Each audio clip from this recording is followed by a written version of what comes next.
啊，肚子好饿呀，谁懂啊？好不容易高考完，辛辛苦苦18年，一天好日子都没享受到，就车祸重生到这儿了，吓死本淼嘞！隔壁那个翠花被人砍死嘞！什么情况？丧表大王，您咋来嘞？别吃我们兄弟二人啊！今天不吃你们两个，本淼吓到嘞，来你们家躲躲。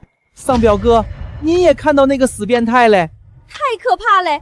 他把翠花砍成块儿嘞！你们说什么？人，你咋能和咱们讲话？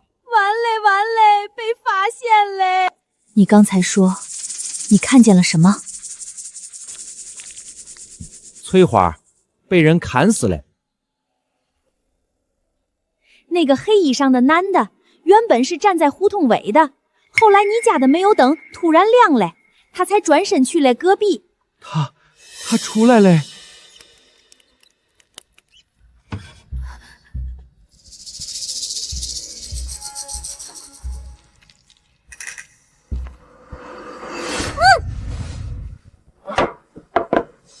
会看到我吧？天干物燥，小心火烛。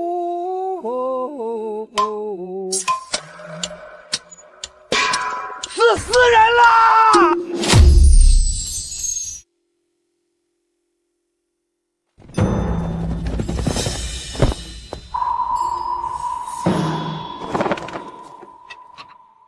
大人，房顶无人，凶手早已经逃走了。大人，死者叫翠花，独居。喂，人，你被吓傻了？我没事。对了，你们有没有看到凶手的脸？或者他之前没有在附近出现过？你刚才不是也看了吗？天太黑，我没看清人脸。怪不得，原来人晚上看不见东西。原来是这样，我还以为我隐身了呢。把你们看到的凶手的样子告诉我。那人大概这么高，眼睛很亮，天黑都能看见眼白。鼻子这里有道发，这么长。颧骨再宽一点，眉毛是粗的。像，太像了，就是他。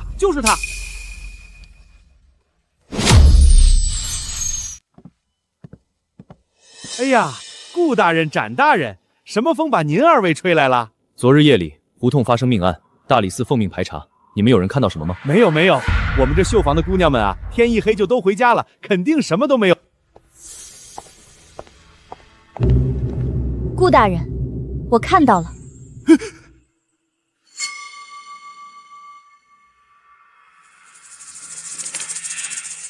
你看到了杀人犯？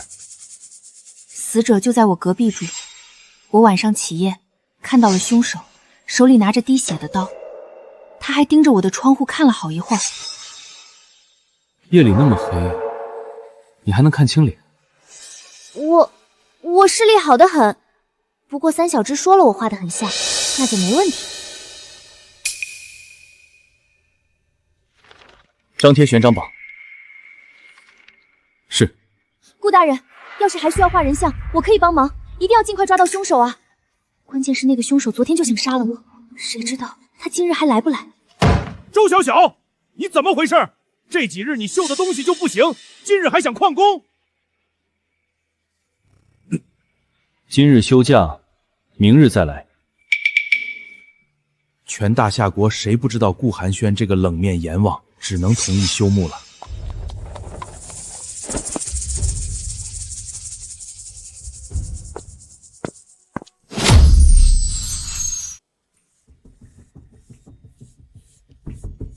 周姑娘这线条力道不似女子惯长的笔触，巾帼不让须眉啊。我手劲儿大，我5岁学画画，8岁就是少儿杯的第1名。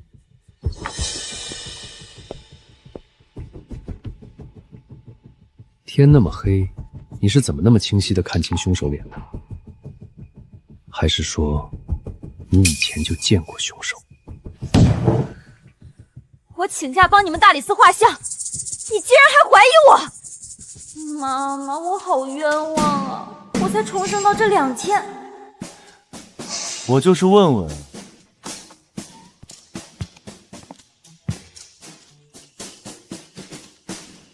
去张贴通缉令。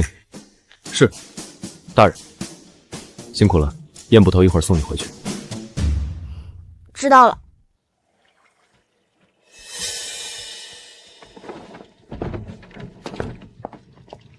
快看，就是他，他就住死者隔壁呀，这也太吓人了吧！小小啊，你没事儿吧？没吓到吧？我没事儿。那个凶手怎么又来了？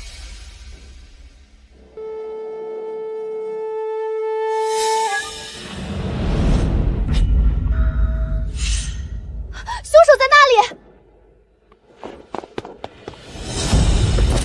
追！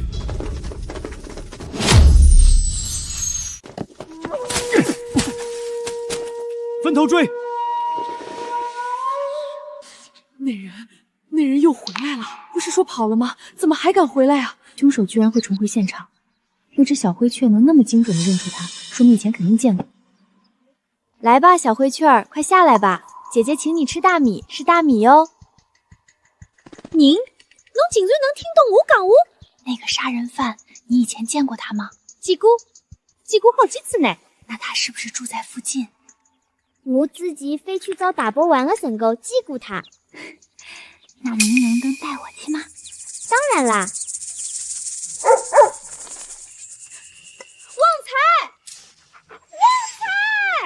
小小，你就别和旺财抢吃的了，一只小灰雀而已。下个月二叔领了薪水，给你买个芝麻包饼吃。小小啊，听奶奶的，别跟旺财抢了，改天奶奶送你一个鸡蛋啊！我的小灰雀啊！小小，你快陪我玩耍呀！快陪我玩耍！旺财，你给我等着！跑掉了，翻了2道墙就不见人影了。周务佐，你和周小小认识？小小是我侄女。对了，你刚才是怎么发现凶手的？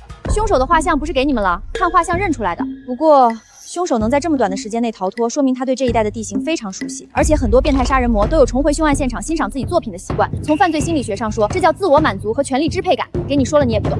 小小，我没想到你爸妈去世的事情给你带来这么大的打击，都开始胡说八道了。不过好有道理。周姑娘，好本事！我一会儿还要去张贴通缉令，不如和我一起追查凶手。不去，昨天晚上就没睡好，今天好不容易休息一天，我得回家补觉。小小，你不知道这个人已经杀了好几个姑娘了，闹得大夏国人心惶惶。上面传下话，悬赏10两黄金，务必要逮捕这个杀人犯。多少？10两黄金。我一定去帮忙。有了这10两黄金，就不用去云绣房了。我又不会刺绣，还要被张大等骂。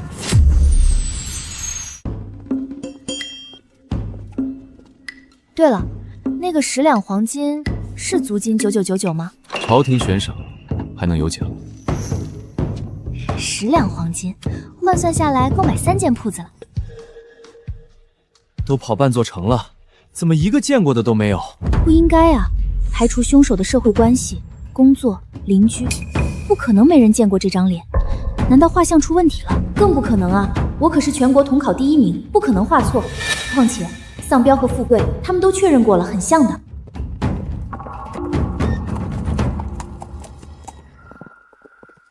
顾大人，我再跟您确认一下，10两黄金悬赏的事儿是真的吧？确有其事。就算把整座城的动物都问一遍，我也要找到这个凶手。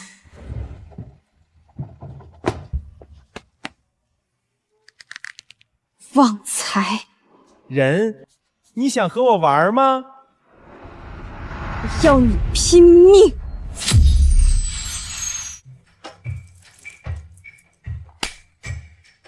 好玩好玩，再打2下。还要！任，你是不是遇到什么麻烦了？还是这只沙钩欺负你了？要不要本秒帮你出气？人，你快和我玩呀！你快和我玩啊！我现在只想知道那个凶手住在哪里。人，你怎么不来打我呀？我早就跟你说了，他是个傻狗。我现在知道他是傻狗了。丧彪，你知道凶手住哪里吗？你知道？这个我不知道。不过嘛，我认识一个江湖大佬，他的小弟遍布大夏国，一定能找到那个凶手的家在哪里。你确定这里住着什么大佬？你小点声，万一说错话惹大佬不开心，他就不帮忙了。你们早睡，你们早睡。哇，小猫咪太可爱了，这只归我了。放下，是你的毛嘛你就抱。老大，他是我带来的，能不能给我一个面子，赶紧把妹妹放下来？你还想不想抓凶手嘞？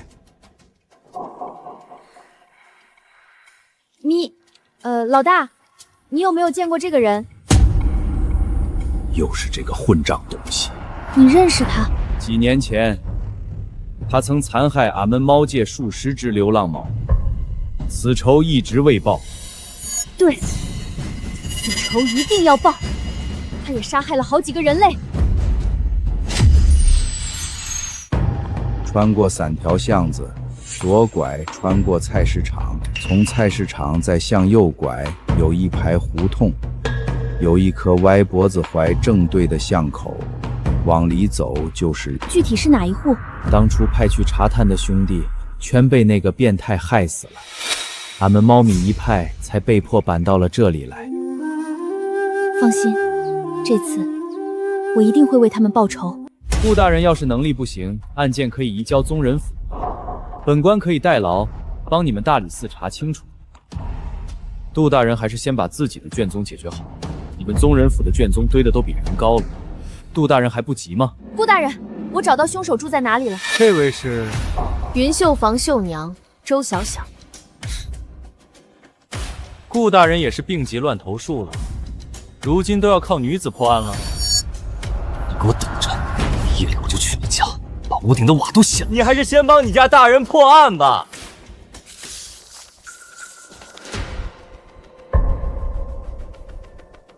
你跟我来。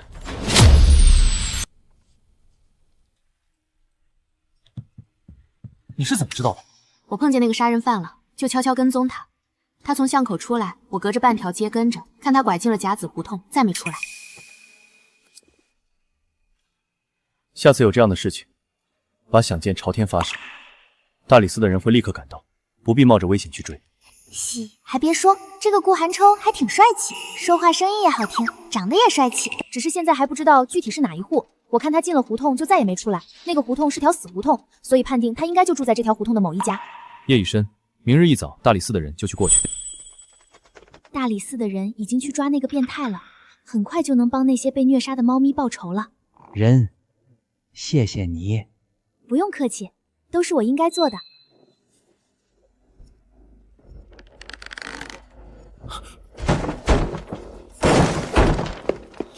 跑了，从后窗跑的。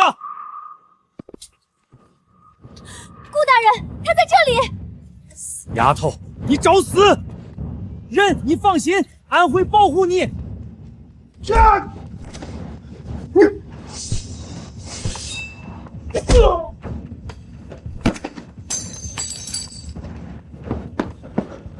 拿下了。大人，你们抓错人了，我就是个普通老百姓，我什么也没干啊！带走。你们为啥要抓我？我冤枉啊！光天化日之下就没有王法了吗？这小伙子平时看着挺老实的，这是发生什么事儿了？我要是知道谁冤枉我，一定不会放过他，我会让他后悔来到这个世上。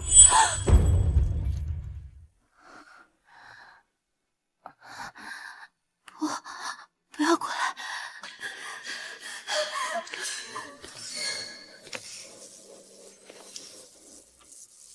那天晚上就该先杀了你。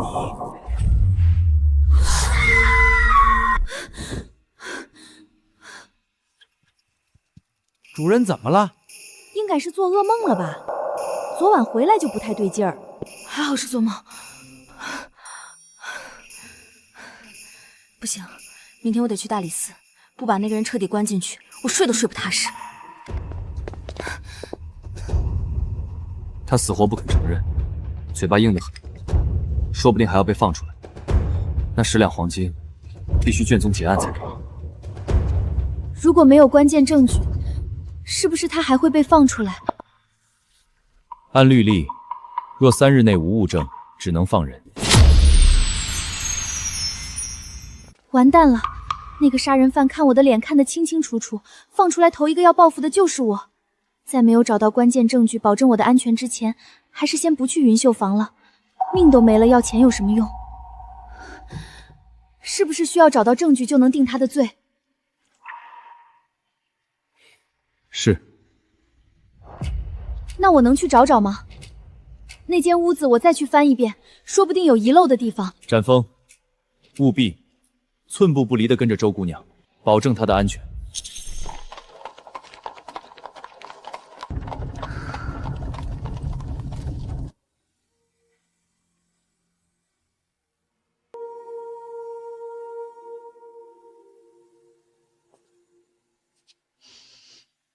为啥没有异味？不应该啊，凶手身上沾染着死者的血液。这个时代没有清洁剂、除臭剂，不能洗浴，也没有洗衣机及时洗衣服。对，这里过于干净了。一个杀人犯没有任何异常，这本身就很异常。你们没有那种直接打，然后把凶手打个半死不活，再拿着认罪书按着凶手的手掌按血手印儿，就那种，不是很方便吗？这里也没有监控，我看电视里就能这样演的啊。怎么可能？我们家大人最注入大夏的律法了。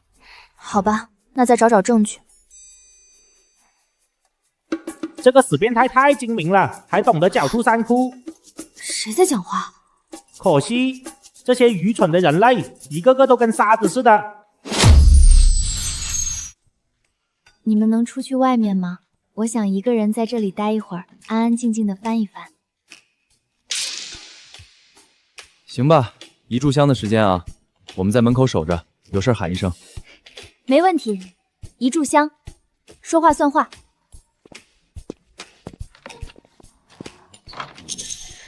你是叔叔吗？我家也有2只叔叔哟，我把它们养得可肥了，圆滚滚的，特别可爱。你们要不要一起呢？我给你们也带好吃的。那2个男人出去了，怎么这个姑娘还不出去？这屋子里什么都没有，她蹲在这儿干什么呢？这里有好吃的东西哦，快出来吃吧，很香的，我早上刚买的。我不仅能听懂猫猫和狗狗、鸟儿的说话声，怎么连蟑螂的语言也能听懂啊？好吃吗？太好吃了，太好吃了，太好吃了！你不知道，这个家里平时都没有任何食物，连个米粒都找不着，可把我饿坏了。我已经3天没吃东西了。9527，你竟然敢偷吃！被发现的话，咱们都得死！谁偷吃了？你刚才不是一直在和我种话吗？是人呐！快跑！快跑！被发现了！9527，我不是坏人哟，你刚才吃的炸糕就是我带来的。你看我要是坏人，我还会给你们带吃的吗？你们2个快出来，我有事情向你们打听。我才不相信你们人类呢！人类没有一个好东西。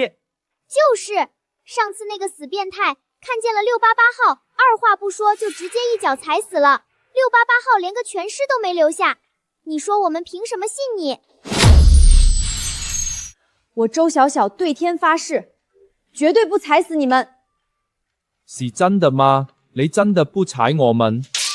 我要是踩死你们，这辈子都发不了财，挣不到银子。这个炸糕是请你们吃的，管够。但是我有一个问题，你刚才说这个死变态狡兔三丘，是他还有别的住处吗？在哪儿？就是巷尾倒数第2家，那家常年锁着没人住。他每次杀完人，趁半夜没人就溜进去，在里面换衣服、藏东西，待一整夜才出来。太好了，还有一个问题，你们愿意和我一起走吗？我日常会给你们提供食物，每天都有，变着花样给你们吃。真的吗？每天都能吃到炸糕，顿顿都有。不止这些，等我拿到10两黄金，带你们吃香的喝辣的，什么好吃买什么。成交，以后你就是我们的老大了。展大人，烟捕头，咱们要不要搜查别的屋子？你是说凶手有帮手？不是有帮手，是还有别的屋子，专门放他的凶器和赃物的那种。很有可能，这种惯犯往往不止一个窝点。咱们不必排查有人住的，就查没人住的空屋子。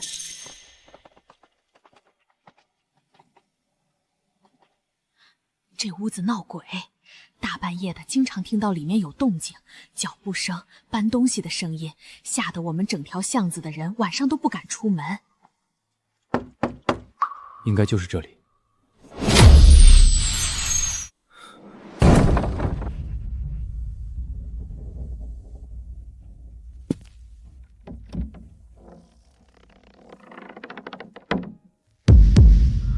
这个畜生简直不是人！这些姑娘都是被他害死的。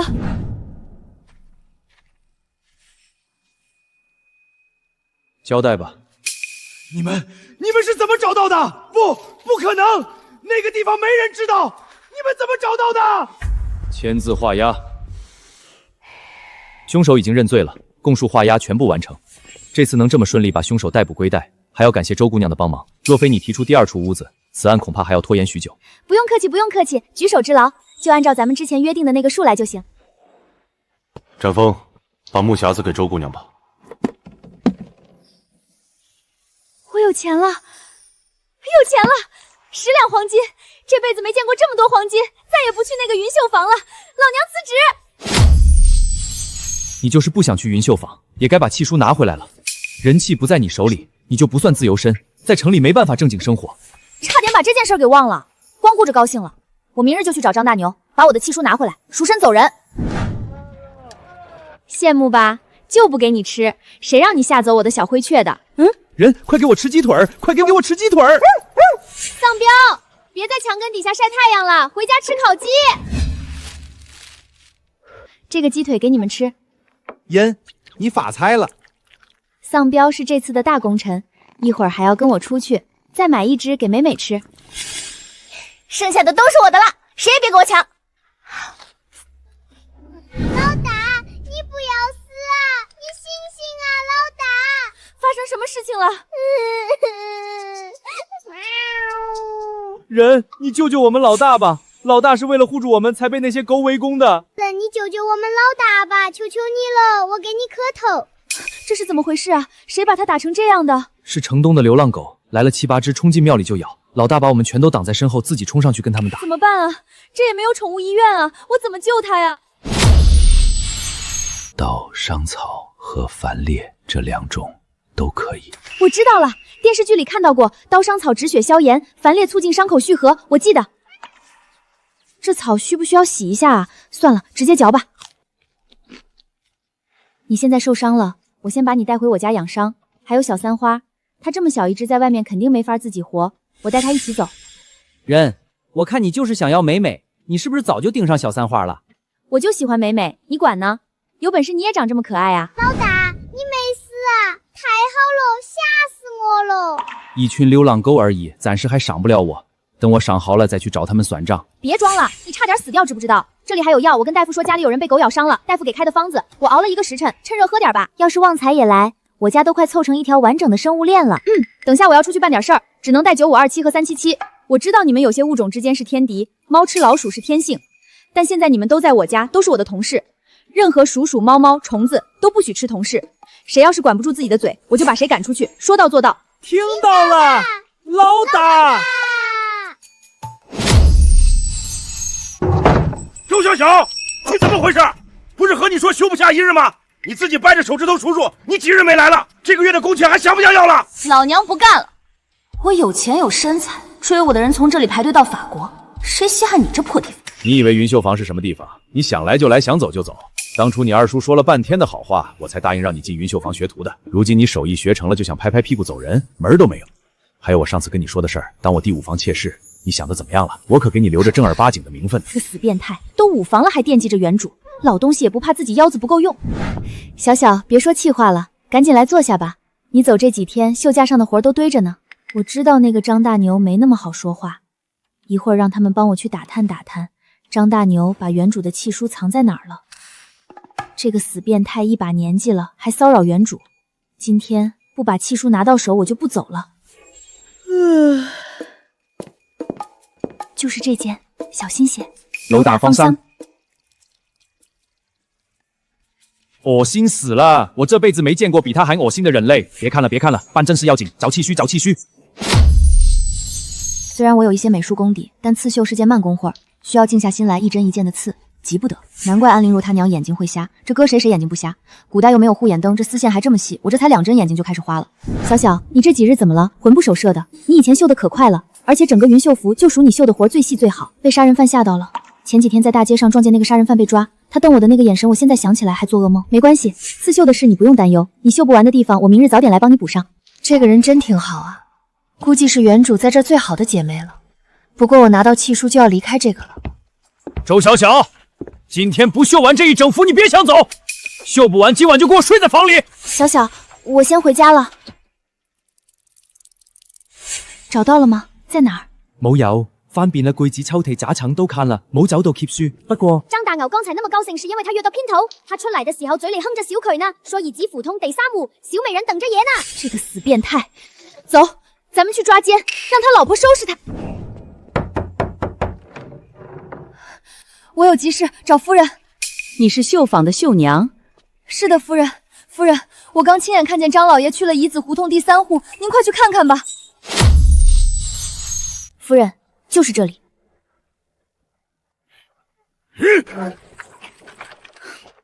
张大牛，你这个老变态，今天我就带你老婆来抓你奸，我倒要看看你还有没有脸继续扣着我的气势不还。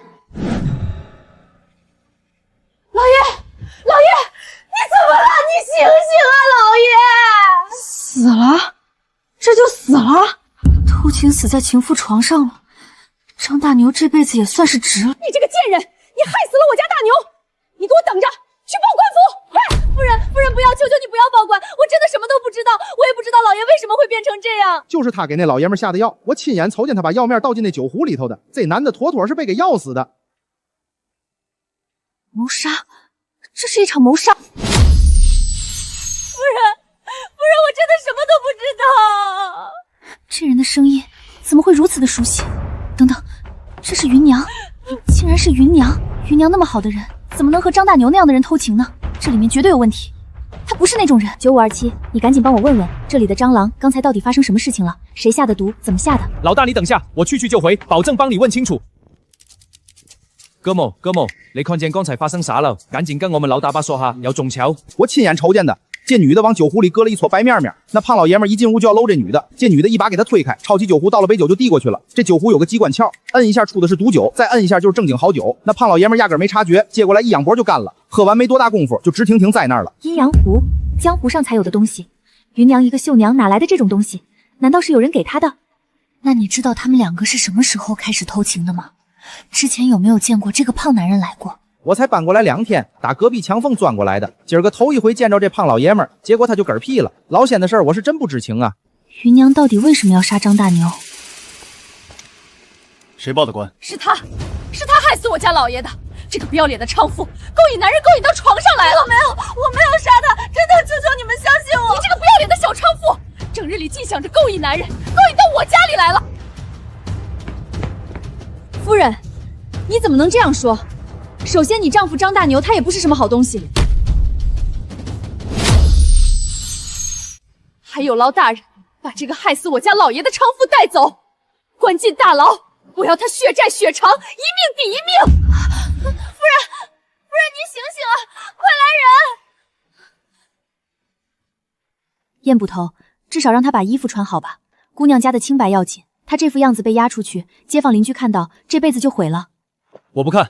就在这里，快穿！我不催你，穿好了说一声。芸娘为什么要杀害张大牛？这没道理啊！一个绣娘哪里来的阴阳壶？她跟张大牛之间到底发生了什么？一定有我不知道的事。把那个酒壶也带上，小心包好，别磕碰了，证物不能少。小姑娘，平日里你的观点最多，脑子也最活光，今日怎么如此安静？半天没听到你说话了，看来还得劳烦你再跟我们走一趟大理寺了。有你在旁边提点，案子破得快。你怀疑我？不是怀疑，我是觉得凭借小姑娘的聪慧，应该很快就能帮我们破案。你比那些只会写字的文儒强多了，脑袋转得快。好吧，不过你们先出去，我晚一步再走，我还有一些事情要想一想。没问题，我们在外面等你，不要太久。9527，378，快跟我一起走了，此地不宜久留。你真的不跟我们一起走吗？我们老大可好了，天天有好气的。我打算去别的院找我爹妈跟兄弟姊妹去了，就不跟你们一块凑了。回见了您呐，多保重。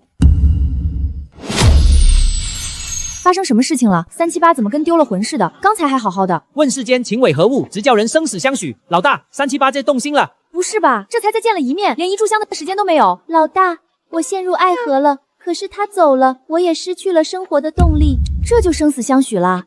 蟑螂的爱情我不懂啊。哎，行了，先走吧，以后有缘还能再见。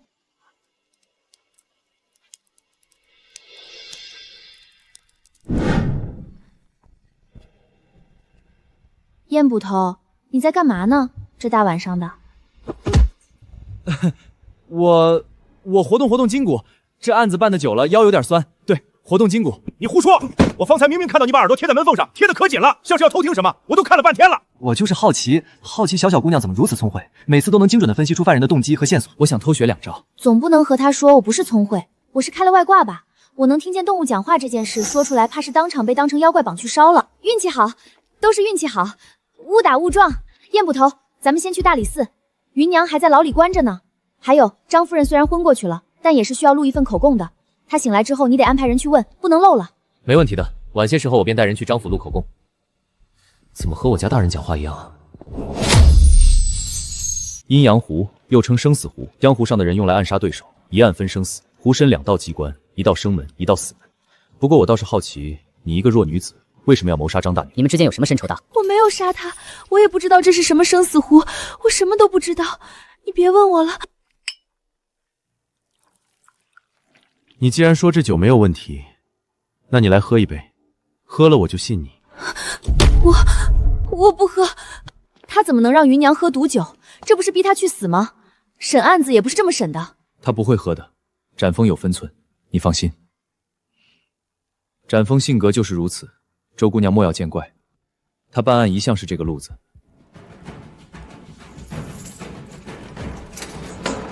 你既然说酒没有问题，那你来证明。你若是喝了这杯酒，我立刻放你回去，说到做到，绝不反悔。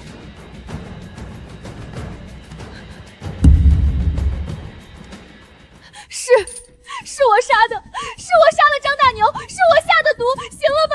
你们满意了吧？他喝了，那不是毒酒吗？展峰，你不要命了？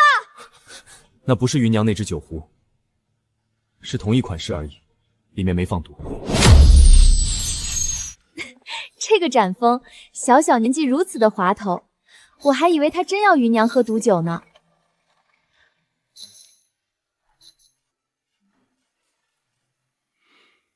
周姑娘，有没有兴趣来大理寺？真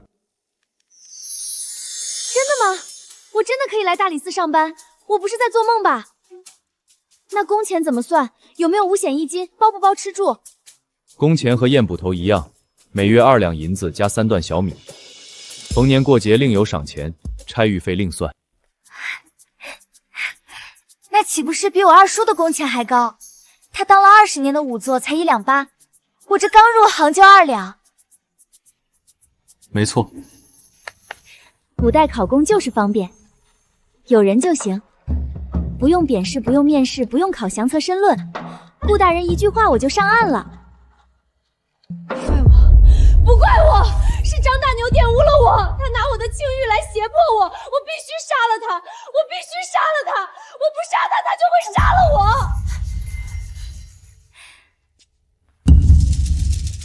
是张大牛非礼了芸娘，难怪芸娘这么好的姑娘，怎么会甘心成为张大牛那个变态的情妇？她是被逼的，是被张大牛害的。到底是怎么回事？你从头说清楚，一个字都别漏。那个张大牛一直就骚扰我，我一直躲着让着，直到1月前那日我回家，没发现张大牛跟在我身后。我刚进屋子，他就冲进来，就玷污了我的清白。我喊救命，没有人来。女子清誉固然重要，可那也不能杀人啊！你本可以去官府报案的，何至于走上这条路？我也不知道该怎么办了。我厌恶张大牛，他之前玷污了好几位娘子，后面玩腻了就把他们都杀掉了，一个都没留。我爷爷作恶，我害怕我也会被害死，所以我必须要杀掉他，关死的死就是我。那些女人有证据吗？尸体在哪里？是张大牛亲口跟我说的，他喝了酒之后得意洋洋地说的。他说那些女人都被他弄死了，但我没有证据，我没有，所以我就去买了砒霜。那天他骚扰我，我才定决心的。顾大人，求你一定要救芸娘。他虽然杀了张大牛，但也是那个张大牛罪有应得。张大牛强奸了多少姑娘，害死了多少人，芸娘只是不想死而已，她只是想活命。可惜我没有原主之前的记忆，不然也能把张大牛骚扰她要纳她为妾的事情说出来作证。现在光靠芸娘一个人的口供太单薄了。我会尽力的。你的契书拿到了吗？没有。张大牛说他好不容易把我培养成一个绣娘，不可能放我离开。契书他死死攥着不肯给。明日我和你一起去拿契书。张大牛死了，契书理应还你。顺便，我还要去查一件事：张大牛杀害其他女人的证据。倘若那些女子真的被杀了，她们的尸体应该还在某处。找到尸体，芸娘的案子就有转机。好，明日一早我就去找你。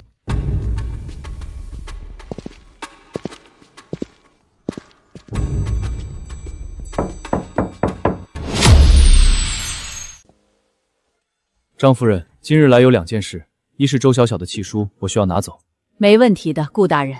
宝珠，去把周小的契书取出。第2件事情是关于张大牛的死，大理寺现在掌握了一些别的线索，需要你配合调查。不就是他以前在外面养的那些女人吗？那些事我知道一些，后面不是都用银子打发走了吗？还有什么好查的？人都死了，还翻这些旧账做什么？张夫人，你确定那些人还都好好的活着吗？张大牛跟你说他们都走了，你亲眼见过他们离开吗？我也不知道，按道理都是老爷自己处理的，左右不过是几十两银子的事儿，我也懒得过问。他给钱还是不给钱，我哪管得了那么多？张夫人，恐怕那些女人早就已经不在这个世上，她们根本没有拿着银子远走高飞。顾大人，你这话是什么意思？老爷，他做了什么？张大牛并没有用几十两银子打发那些女人，他做的是把她们全部弄死，一个都没留。那些女人可能是埋在某地，腐烂成了白骨。什么？你是说张大牛杀了那些女人？他杀了他们？他怎么能做出这种事？是的，夫人，就在大理寺的牢房里，芸娘亲口说的。她害怕的不仅仅是张大牛玷污了她的清白，更害怕的是张大牛若有一日玩腻了她，定然也不会给她留一条活路。她只是想活下去而已。我单是知道张大牛在外面养女人，我以为是你情我愿，无非是花些银子的事情，没想到会是这样。他竟然杀人，他竟然杀了那么多人。夫人，为了那些女子的在天之灵，还希望你能帮忙。毕竟你和张大牛是夫妻，对他的事情应该最了解。他能把这些尸体埋在哪里？家里应该什么都没有，我日日都在这里盯着，没见他往家里带过什么可疑的东西。不过我知道他在城郊还有一所院子，还置了一些田地，他每个月都要去2、3趟，说去看收成，但我从来没去过。这就够了，有地址就行。燕捕头，点齐人手，带人去城郊。第一次带你们出门，不许打架哟。我早就看他们2个不顺眼了。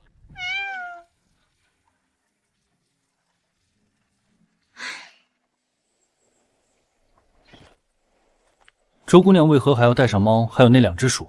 总不能和他说我要靠这些动物破案吧？说了他也不会信，还把我当妖怪。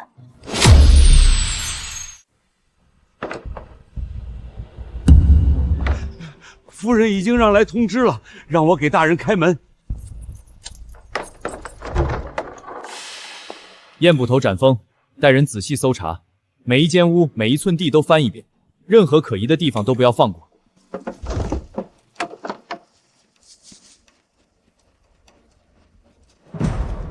大人，后院搜过了，没有发现；花园也搜了，没有任何异常。柴王地窖都搜了，什么都没有。现在需要你们出场了，帮我找找这个院子里有没有埋过什么东西，有没有枯井，有没有松动的地面或者被翻过的土，任何异常都可以。人，我们保证能帮你搜集证据，但是能不能让这只李小毛离我们远一点？他老盯着我们看。你以为本大佬希望待在你们那个破家吗？脏兮兮的，一股鼠味儿，我闻着都头疼。都别吵了，现在是内讧的时候吗？快去行动！谁先找到线索，今晚加鸡腿、炸鸡腿，每人都有。这都4个了，今年是不是还得扔下来一个？顾大人，里里外外全部搜遍了，连地窖和柴房都翻了底朝天，确实什么都没找到。收兵回城吧。大人，那芸娘怎么办？顾大人，我相信芸娘说的是真的。她在乡下还有婚约，爹娘亲人都健在，芸娘还是个顶顶好的绣匠。倘若不是走投无路，怎么会杀人？自古以来杀人不过就是2件事，一是为仇，二是为利。若不是张大牛的逼迫，芸娘怎会？说到底，她只是一个走投无路的人，被逼到了绝境。倘若不是我带张夫人去抓奸，芸娘就不会败露。张大牛的尸体过几个月甚至几年才被发现，他早就逃脱了。小小姑娘，不是咱们不信你，可你看看这庄子，连老鼠洞都快掏干净了，哪有什么证据能证明他的话？人，找到了，我们找到证据了。顾大人，再给我1炷香的时间，我一定能找到证据，给芸娘求一条活路。行，1炷香，时间一到找不到，必须回城。多谢顾大人。人，他叫小八，他说有人往枯井里扔了4具女人的尸体，他亲眼看见的，一个胖男人半夜扔的。枯井？可是展峰他们刚才已经把花园那口井查过了，什么都没有发现。有2口井，花园一个好认，西净房旁边还有一个，被一块假石头挡住了井口，不知道机关的人根本打不开。人，芸娘是不是能活下来了？我问你，这个院子里一共有几口井？花园有1口，不过这庄子常年没人住，早就枯了。刚才那位捕退大人已经带人下去看过了。不是花园那口，是净房附近那口，现在就带我们过去。西净房附近，老奴在这儿看了20年庄子了，不知道净房附近还有1口井呢。就是这儿，这个张大牛故意把尸体丢在厕所边上，就是为了用厕所的臭味盖住尸臭。我问你，每年夏天这附近是不是都特别臭，比别处都臭？似乎是有一点，往年夏天路过这儿都绕道走。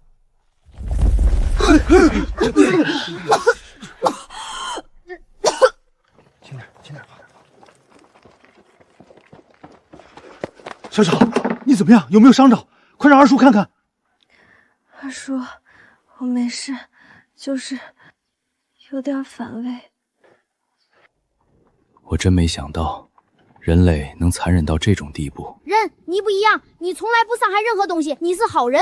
人，那些女人都是內田屎條的胖男人殺害的嗎？那殺咗他，不是為門曹害嗎？佢本來就該死。至少，我们能做到的，就是让那些死去的人得到安息，别让他们白白死了。不知不觉，加入大理寺已经半月有余，连破2件大案。顾寒舟得了圣上夸奖，在死对头面前耍尽了威风。芸娘的案子也被顾大人特赦，准许她回家与父母团圆。我总算替原主帮了她的好姐妹一把。小小姑娘，好久不见啊！咱们见过吗？萧小姐，您忘了，就是上回来咱们大理寺，当着咱们家大人的面嘲讽女子就该在家绣花那位。见过杜大人。小小姑娘果然聪慧明事理，怎么样？要不要来我们宗人府？保你比在这儿更有施展拳脚的地方。杜怀之，你个老狐狸，竟然敢跑到我们大理寺来抢人，你还要不要脸了？你想去吗？大人，我生是大理寺的人，死是大理寺的鬼，我绝对不去。你可以先去帮这个废物破案。顾寒舟，你给我等着，小爷我迟早找到机会，狠狠地羞辱你一番。发生什么事了？他干嘛这么激动？你不知道，有一个专门虐杀京城世家贵族的连环杀人案，都第5年了。专门虐杀京城世家贵族，还是连环杀人案？这些词是能凑在一块的吗？这得多大的胆？确定是同一人所为吗？不是模仿作案？今年是第5年了，每年第1场雪，那个杀神手都会挑几家世家大族，在门前放一朵红梅，被挑了的人家7天内必有1人遇害。今年已经是第5年了。向世家贵族宣战，尤其是京城的权贵，这人要么是疯了在挑战朝廷的权威，要么他自己就是那个权威里的人。这几年，那些受害的家族砸下重金悬赏，朝廷也施压，可凶手就像人间蒸发了一样，一个影子都没抓着。宗人府的名声都快被这个案子拖垮了。所以，今年又有人收到梅花了。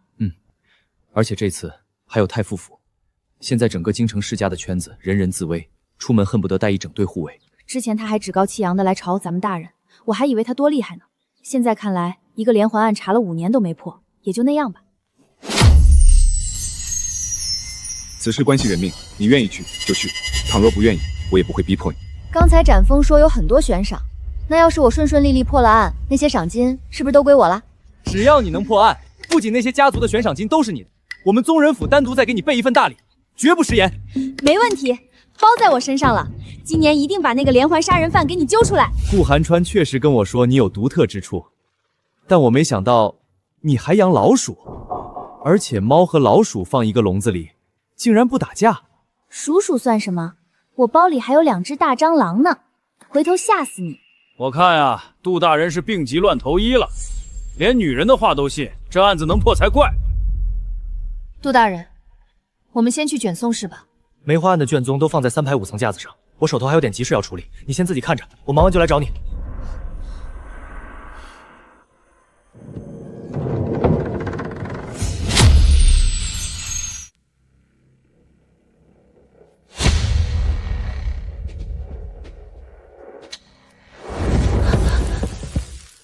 你是谁？滚出去！这里是宗人府卷宗重地，闲人免进。是杜大人带我来这里的，我是来查案的。还敢诬陷杜大人，好大的胆子！卷城是进了贼了！来人！不是，你们能不能去问问杜大人？就是他让我来帮你们破梅花连环杀人案的。就你，大理寺那个连破2案是周大人，我看你就是个不知天高地厚的小丫头片子，找死！住手！你在干什么？给我把刀放下！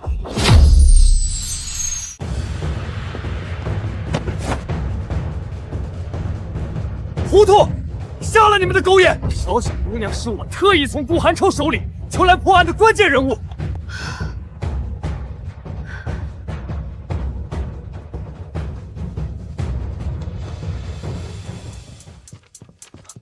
怎么样？看出什么来了吗？有线索吗？古代没有监控，稍微有点时间差就是悬案。搁现代，天眼一开，基因库一比对，祖宗18代都能给你扒得干干净净。没有直接的线索，但我看到了一个野心越来越膨胀的凶手。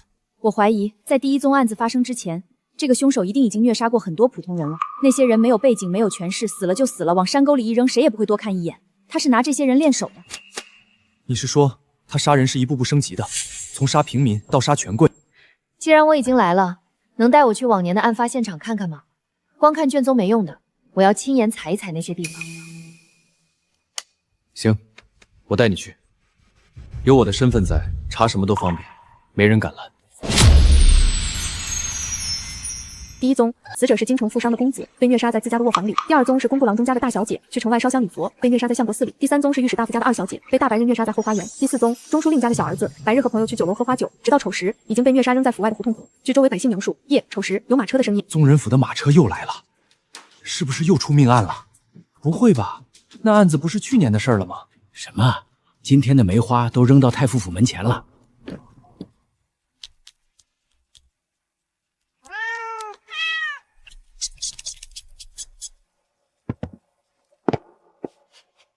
时间紧，任务重，重点是那辆马车，不知道能不能找到有用的线索。能用的线索太少。第1宗案子太突然，周围百姓都说没异常。第2宗在相国寺山里，香客流动太大。第3是大白天，虽然白昼最容易看清人脸，但没人敢想有人会白日行凶，自然没人多看一眼。只有这第4宗有明确的口供，丑时听到了马车声。人，我找到一个小兄弟，他说小公子死的那天夜里，他亲眼看到了那辆马车。大人，我想一个人去胡同那边看看，很快回来。你一个人去，万一有危险怎么办？我还是陪你一起吧。杜大人放心，我快去快回，您在这儿等我就好。你看到了那辆马车？那天晚上我就趴在这面墙上，看得清清楚楚。一个穿黑衣裳的男人从马车上下来，把小公子扔在胡同口，然后头也不回的就上车走了。脸呢？你看清他的脸了吗？他戴着黑色的面罩，就只看到一双眼睛亮亮的。那衣服呢？衣服上有没有什么特别的图案？他身上有没有带玉佩、香囊什么的？没有，就是一身黑，高高瘦瘦的，什么都没带，干干净净的。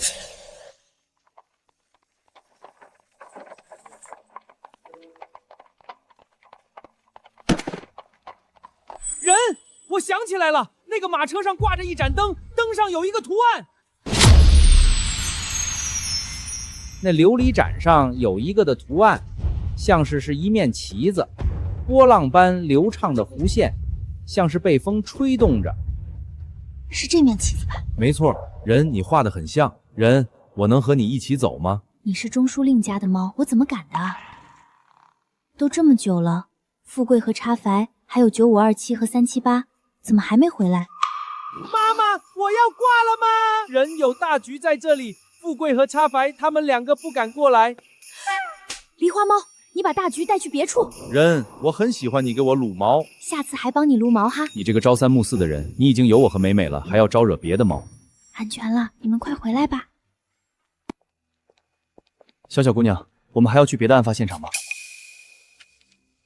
先回宗人府。案件都过去这么久了，查不到任何线索，也是应该的。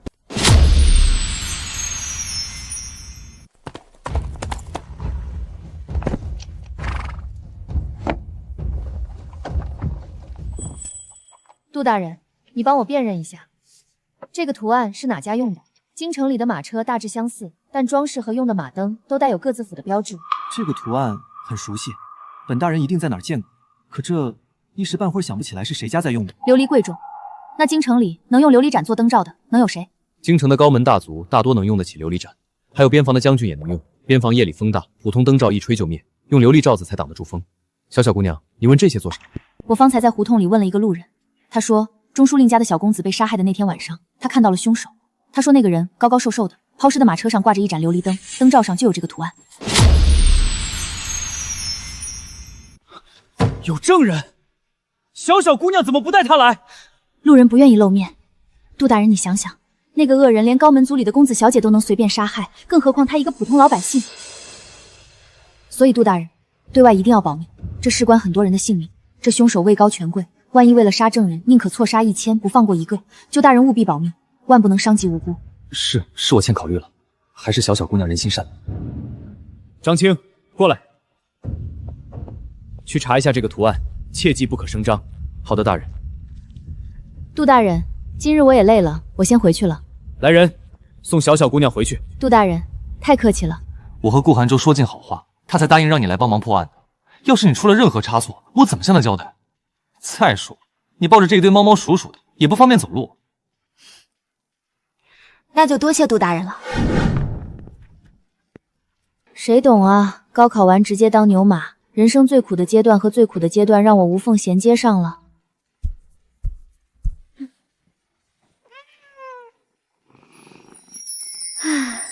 人，你身上有其他猫的味道。没有，没有。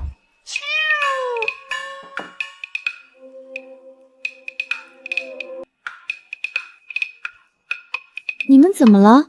人，这次我们都没有帮上忙，不应该吃饭。快吃，不要在人面前装可怜。我们现在是一个团队了，有饭就要一起吃，明白了吗？好的，我们是一个团队，有饭一起吃。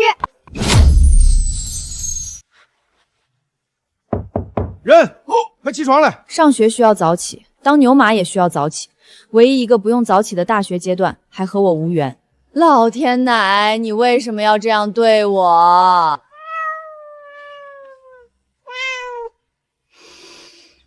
本大侠又活过来了。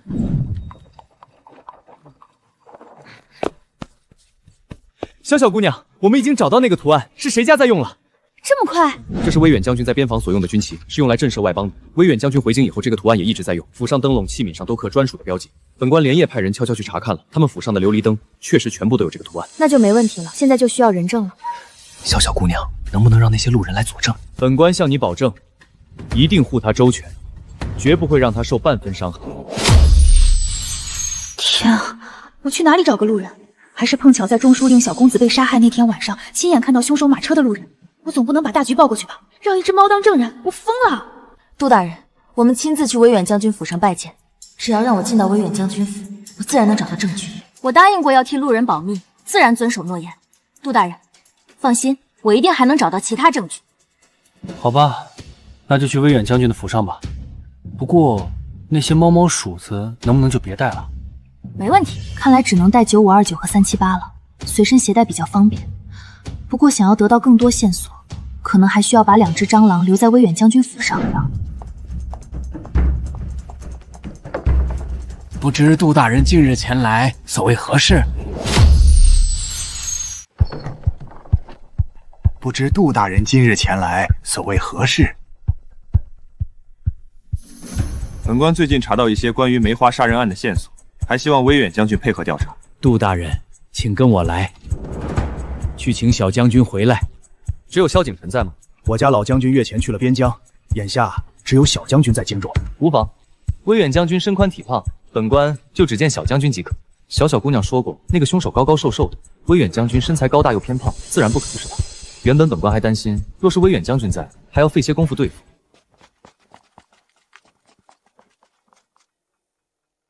有，果然有。事情太顺利了，总感觉不对劲，一定还有什么重要的事情是被我忽略了。杜大人，请用茶。周大人，请用茶。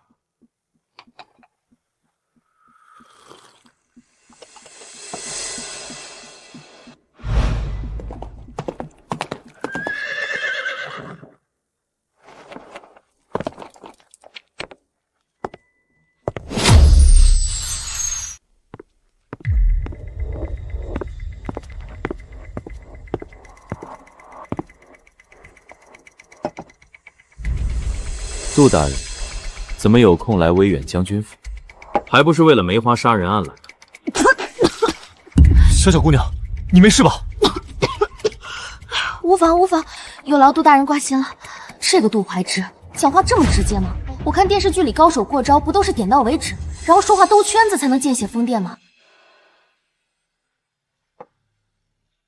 本官今日是为了梅花杀人案而来，可这和我威远将军府有什么关系？小将军，莫不是咱们也被盯上了？不可能，小将军怎么如此笃定？还是说那人小将军认识？或者说那人就是小将军？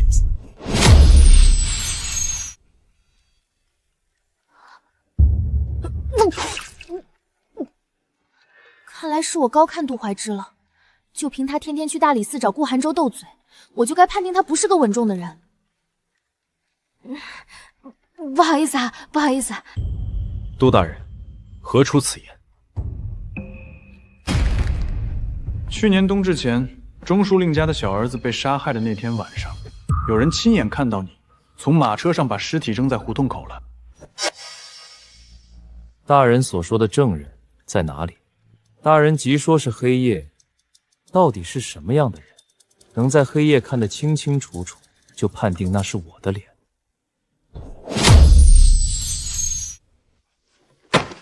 萧小将军，不是要证据吗？这的确是我威远将军所用的旗子，但这个图案满京城的人都知道，能算作什么证据？天黑，路人自然是看不清凶手的脸，但是路人看到那抛尸的马车上挂着威远将军府用的琉璃灯，他说那琉璃灯罩上就刻着这个图案。杜大人就凭一盏灯，敢诬陷我威远将军府吗？萧小将军的意思我懂，但威远将军府的琉璃灯谁都能接触得到，况且琉璃在大夏国是贵重之物，一般的官员或者富商根本没有权利使用琉璃。这样贵重的东西，即便日常取用，库房应该都有出入记录吧？并无记录。小小姑娘用不起琉璃，自然会觉得它贵重。可我威远将军府能用琉璃，自然觉得它就是个普通的马灯而已。我用不起琉璃？汽车、高铁、飞机、冰箱、洗衣机、电视机、手机、电脑，这些东西你见过吗？你们连想象都想象不到吧？还我用不起玻璃，我家的落地窗用的可是高科技双层玻璃呢，真搞笑。等会儿我得把9527和378留下来，好好监视这个萧景琛。我就不信，一个人杀人犯会不留下任何蛛丝马迹。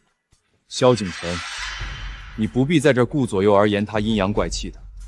这5年来，这个死变态在京城杀的这几个人，身份地位都不简单，全京城的世家大族都在盯着此案。如今威远将军又不在京城，你可别露出什么马脚，到时候连个能护住你的人都没有。这个杜怀之，现在一点证据都没有，就搁这放狠话，这和办场开香槟有什么区别？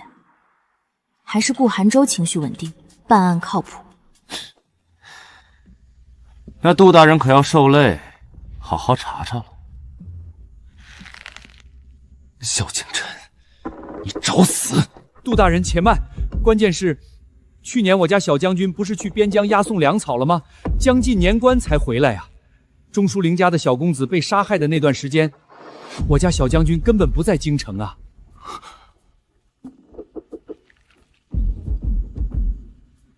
来人，杜大人的茶凉了，再给杜大人添上新茶。萧景琛，你敢耍我！杜大人言重了，我可不敢。这个杜怀之做事真不稳重，还是赶紧处理完这个案子，好回去大礼服。就算萧小将军不在京城，府上的一切用度、取拿，管家那里应该都有记录吧？管家，咱们府上有记录吗？回小将军、杜大人、周大人的话，并无记录。就算萧景琛不是那个变态杀人犯，他也绝对认识那个凶手。这个线索必须抓住。无妨，萧小将军，还有一事，刚才我衣服被茶水打湿了，女子外出实在不雅，不知能否借府上夫人、小姐或嬷嬷的衣服一件？我明日定还一件新的。无妨。管家，去把我二妹新做的衣裳取来，先给周大人穿。是，小将军。周大人，您先去偏庭休息室稍后，稍后会有丫鬟把衣物送来。多谢管家了。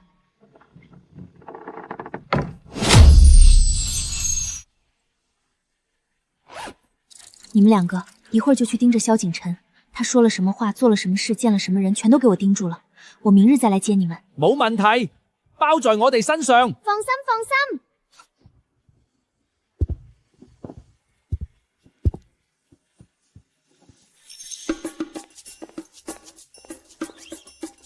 小姑娘，咱们走吧。今日之事多谢萧小将军，明日周某必定归还一件一模一样的新衣裳。周大人随意，还不还都行，反正我家小妹新衣服多得很。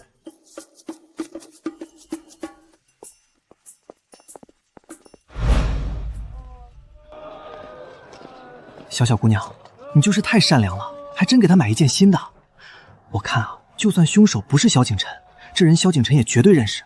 你瞧他刚才说话那态度，趾高气扬的。我明日去还衣服，到那时，一切真相自然会水落石出。管家，帮我准备一辆马车，我有急事要出门。是，小将军。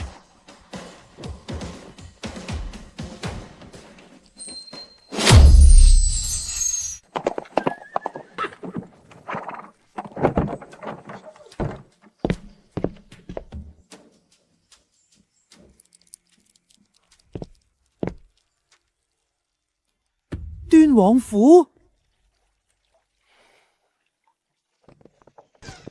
萧将军，今日不操练士兵来我端王府作甚？沈世子，还先请下人们出去吧。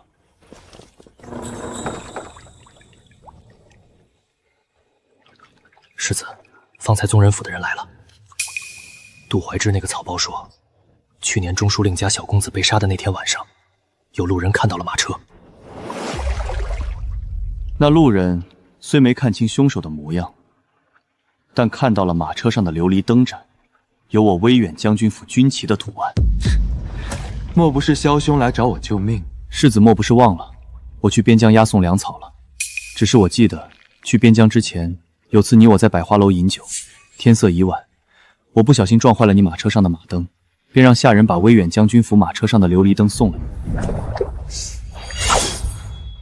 世子不必急于灭口，萧某不关心外人的死。那萧小将军想要什么？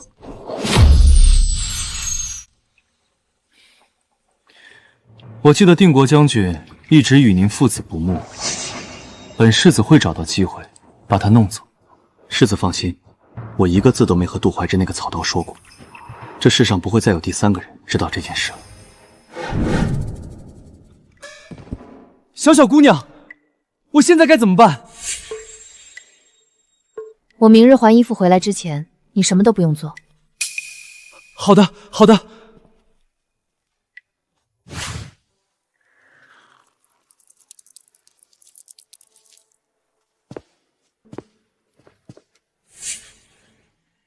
周大人果然言而有信啊！蠢女人，蠢女人！太好了，这鹦鹉一直跟着萧景琛，肯定知道他每日见过谁。萧大人，你这鹦鹉真不错，能不能让我看看？无妨。小鹦鹉，你好啊！有朋自远方来，不亦乐乎？我问你，有没有见过萧景琛杀人？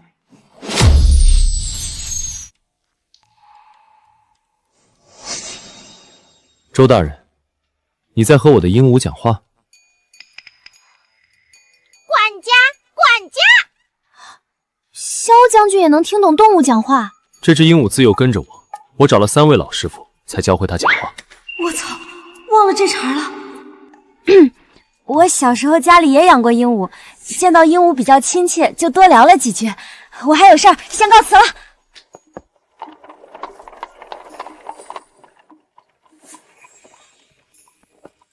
小小，我哋看見啦，萧景臣去咗端王府，端王世子沈恒兩個人話打起嚟啦，沈恒攞劍刺佢。端王世子，端王世子，果然。这种很难得感觉就对了。小姑娘，你今日去威远将军府，又查到什么证据了吗？萧景琛承认杀人了吗？你说话呀！你知道端王世子吗？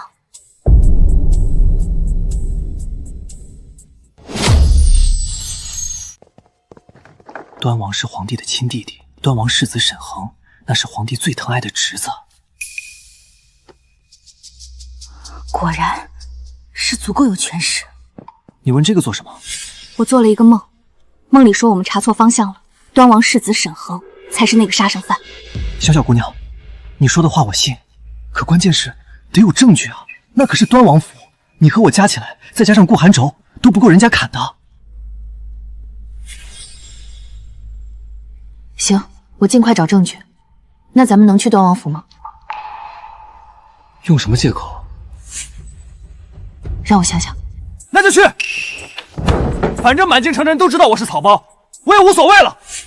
杜怀之还挺有自知之明。不过能不能明日再去？我先回家和父母告个别。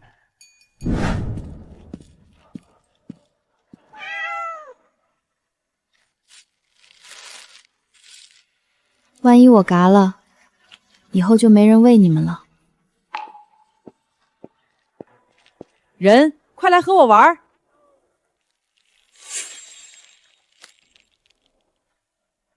人，你今天既然没打我，还给我吃鸡腿，你什么时候变这么好了？丧彪，如果我明天回不来，9527、378、富贵和发财就都交给你了。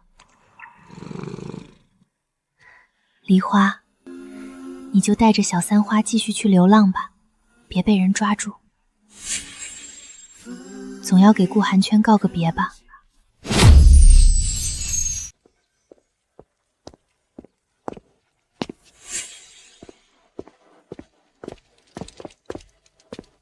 你也来了？什么叫你也来了？杜大人在里面呢，好了半个时辰了。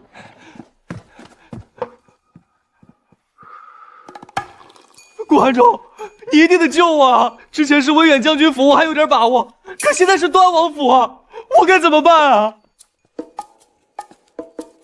这个杜怀之不是说回家和父母亲人告别吗？怎么跑大理寺来了？小小姑娘，你不是回家告别去了吗？告什么别呀！这宗人府我实在干不下去了，案件办不好，全京城的世家贵族都盯着我。可若凶手真是端王世子，明日就是冬至了，据他满京城撒梅花已经有6日了，马上又要有人死了。今儿可真够冷的啊！最后一晚上了，过了7日就安全了。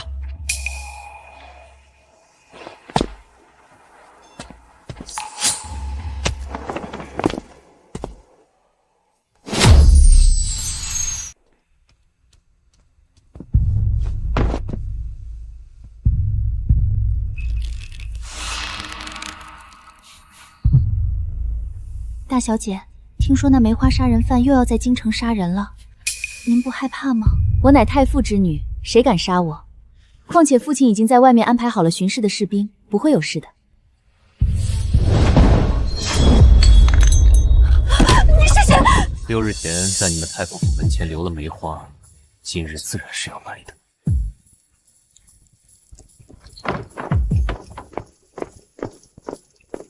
我的欢儿啊，为父一定为你报仇。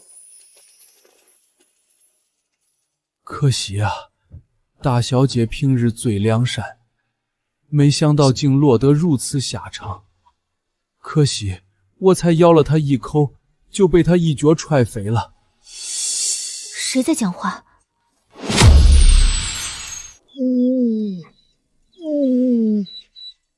你见过凶手？人，你能和我讲话？我刚才听见了，你碰见凶手了。你为了保护你家小姐，还咬了她一口。是的，可惜我现在一点力气也没有了，不能亲自为大小姐报仇。大黄，你放心，我会救你。但你现在必须把所有的细节都告诉我，这样我才能抓到凶手，为你家小姐报仇。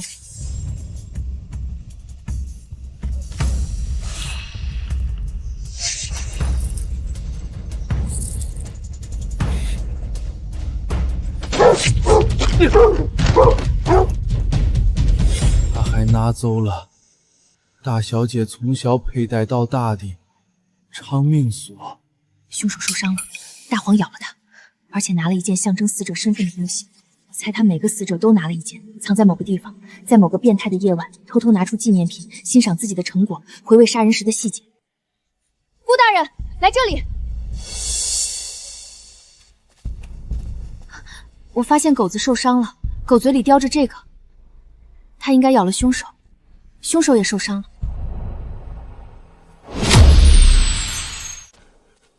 太傅大人，这狗应该是和凶手搏斗时受了伤，请您先让大夫给他医治一下吧。管家，快给大黄看大夫！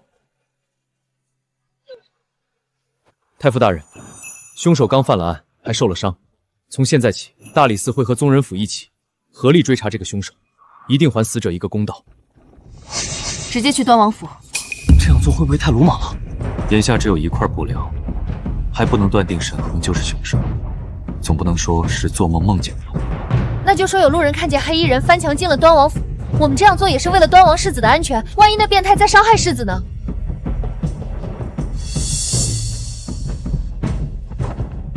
去端王府。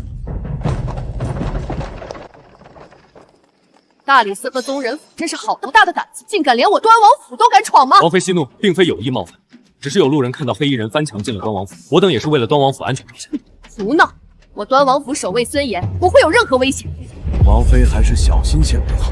我太傅府守卫更加森严，可还是被那贼人钻了空死。如今有路人作证，黑衣人翻墙进了端王府，还是让大理寺和宗人府的人排查一遍，也好安心。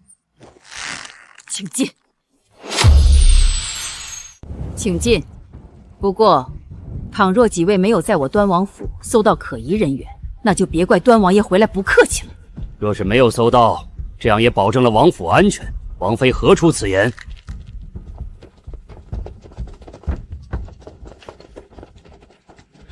这边没有。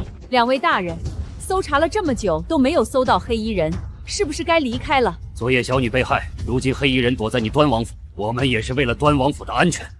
太傅大人，你什么意思？圣上派我家王爷去江南，这是趁只有我们母子二人在家，上门羞辱吗？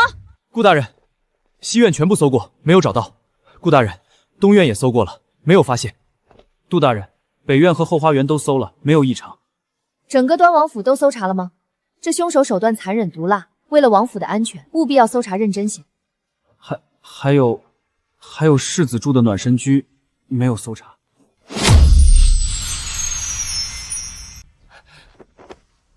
我们今夜搜查了这么久，闹出这么大的动静，沈世子都能安然入睡，莫不是世子受了伤，昏迷不醒了？恒儿今日在苦读诗书，不喜外人打扰。莫不是那贼人已经伤害了世子？咱们还是快去看看为好。王妃还不肯让开，若真是那贼人伤害了世子，那可就是天大的麻烦了。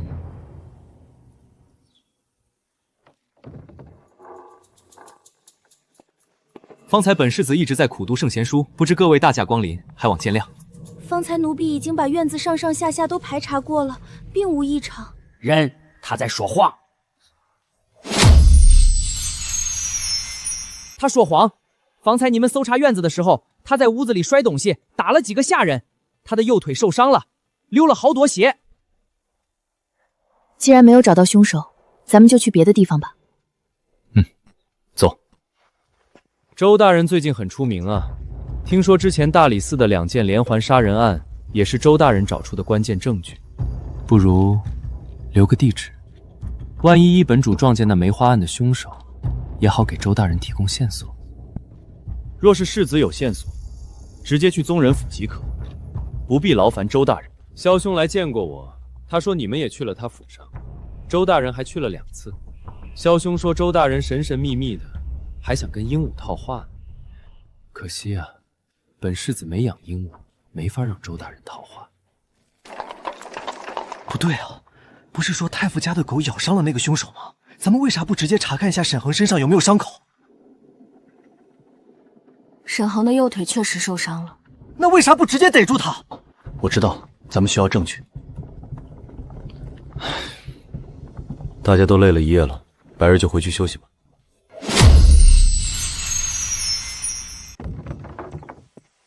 人，你終於回嚟啦！你們出去走你啦！對，我們都擔心死了。我知道，我見到他們了。你們怎麼能隨便亂出去？萬一遇到什麼危險怎麼辦？不會的，我們會小心。等一下，我還要帶9527和377再去一次端王府。做什麼？大皇說，那個沈恒拿走了死者的長命鎖，很多連環殺人犯都有這樣的癖好，喜歡拿紀念品。當他們再次看到這些物點時，會想起那次謀殺，大腦分泌多巴胺，讓他們興奮。所以9529和378還要潛入暖林軍，找到沈恒藏起來的紀念品，那些就是證據。人，我可以去。那個沈恒不是好人，9527和378可能會遇到危險。不行，你目標太大，容易暴露。這麼重要的東西，沈恒肯定會藏得很隱秘，需要9527和378時刻監視着他才行。不過，需要你把9527和378送到暖林居的院子，找到沈恒。端王府的把守太嚴了，我無法進府，只能在牆外等你們。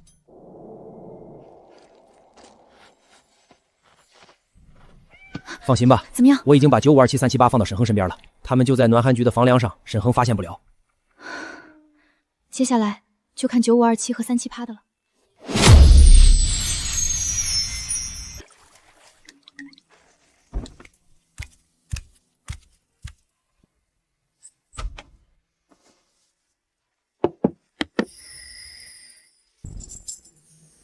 真累。他好變態。不變態能殺這麼多人，別說話，盯着。人，你知道嗎？那個沈恒有整整一大木盒子的紀念品，滿滿一箱。他昨晚還抱着一個長命劍和一個香囊睡覺，一邊聞一邊笑，嚇死人了。果然，我之前沒猜錯，他在制造震惊京城的梅花杀人案之前，就已经虐杀了很多普通人。不过那些人没权没势，死了也就死了，无人替他们伸冤。周大人这次来我端王府，又是什么借口？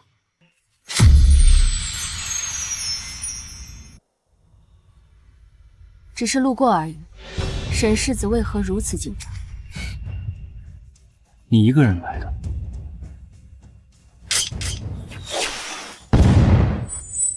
你一个贱女，不会以为大理寺的人来了就能保下你。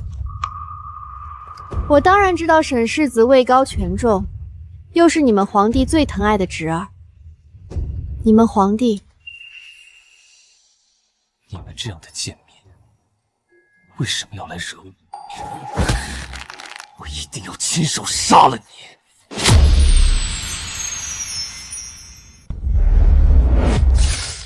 啊！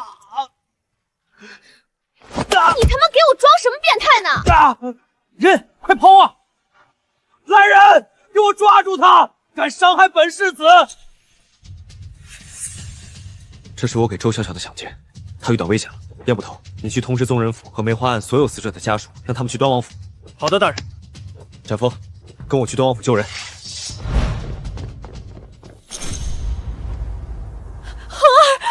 恒儿，你没事吧？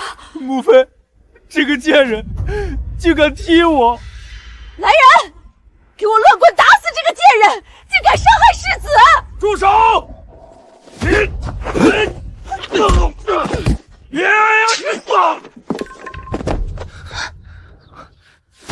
周小小，你没受伤吧？放肆！顾寒舟，你们大理寺还把我端王府放在眼里吗？还把皇家威严放在眼里吗？大理寺奉命办案。顾寒舟，我看你是找死！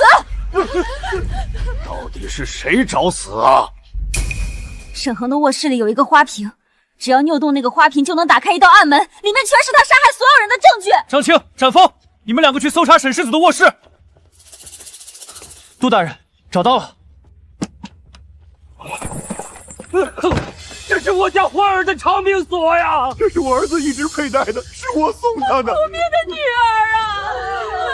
带走。母亲，母亲救我，救我呀！母亲。王妃，惯子如杀子，若不是你一直溺爱沈恒，他也不至于走到今天这步。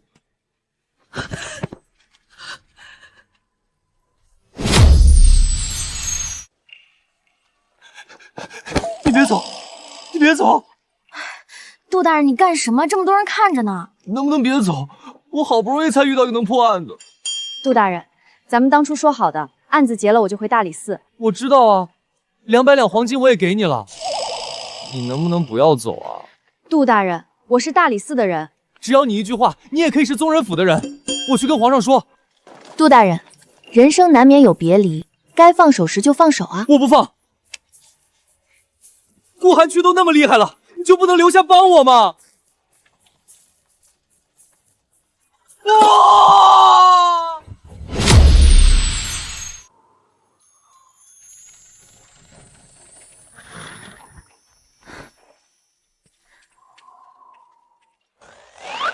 小小姐，你回来了。我回来了。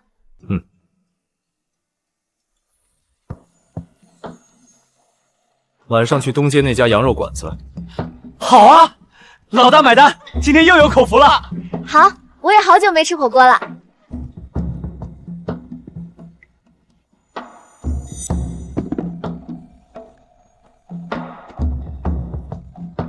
總算回家啦。